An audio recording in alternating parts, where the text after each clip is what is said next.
පොසොන් සඳයි සඳ එලියයි ගලා හැලෙන මෙත් දහරයි.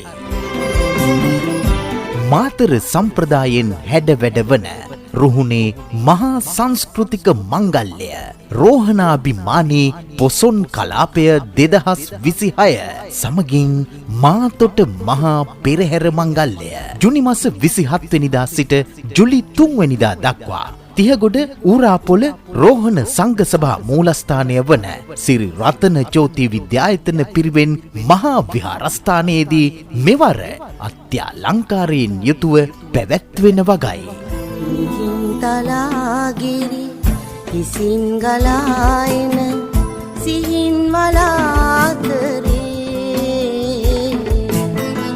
පහන් වුණාලොව උතුම් සරාසඳ පොසොන් පොහෝ දවසේ. තිහගොඩ ඌරාපොළ ශ්‍රී රතන ජෝති පිරිවෙන් විද්‍යායතන විහාරස්ථානය ඇතුළු විහාරගණයේ විහාරාධිපති ශාමෝපාලි වංශික මහානිකායේ ශ්‍රී රෝහණ පාර්ශවයේ විධායක කාරක සංඝ සභික හා නියෝජ්‍ය ලේකකාධිකාරී අධ්‍යාපන අමාත්‍යාංශයේ නියෝජ්‍ය අධ්‍යාපන අධ්‍යක්ෂ ශාස්ත්‍රපති පූජ්‍යපාද ගෝනදෙනියේ තපස්සි නායක ස්වාමීන් වහන්සේගේ අනුශාසනා පරිදි ප්‍රාග්ධන බැංකුවේ නිර්මාතෘ බස්නායක නිලමේ දුරන්දර දේශමාන්‍ය කීර්ති මොහොට්ටි මැතිතුමන්ගේ පූර්ණ මැදිහත් වීමෙන් පැවැත්වෙන මාතර සම්ප්‍රදායෙන් හැඩවැඩ වුණු රුහුණේ මහා සංස්කෘතික මංගල්‍ය පොසොන් කලාපයේ මෙවර වැඩසටහන් මාලාව ජුනි මාස 27 වෙනිදා පොසොන් කලාපයේ සමාරම්භක උළෙල ඉන් අනතුරුව එදින රාත්‍රී 7ට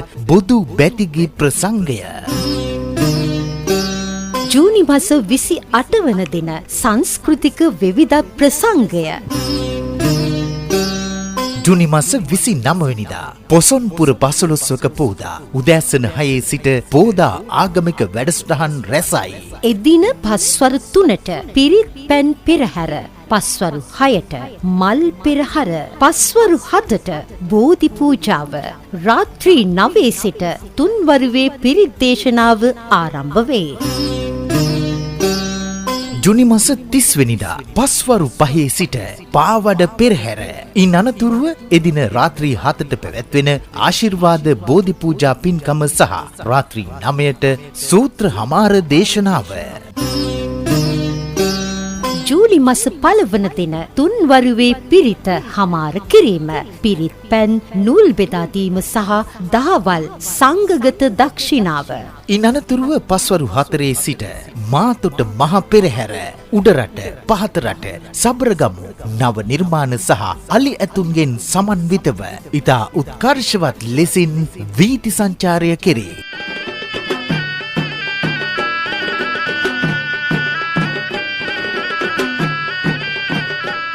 ජූලි මාස 2 වන දින පස්වරු 8ට මහා දේව තොවිලය.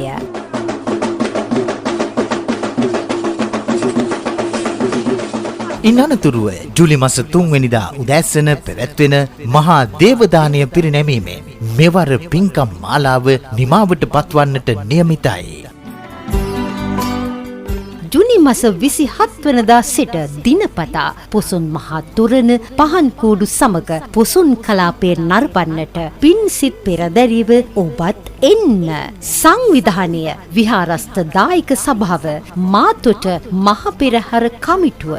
නවතින්න තිස්සයි මේ නුදුවන් වාගේ පස්සේ කිව් මිහිඳු රහත් සමිඳා ඒ මිහිඳු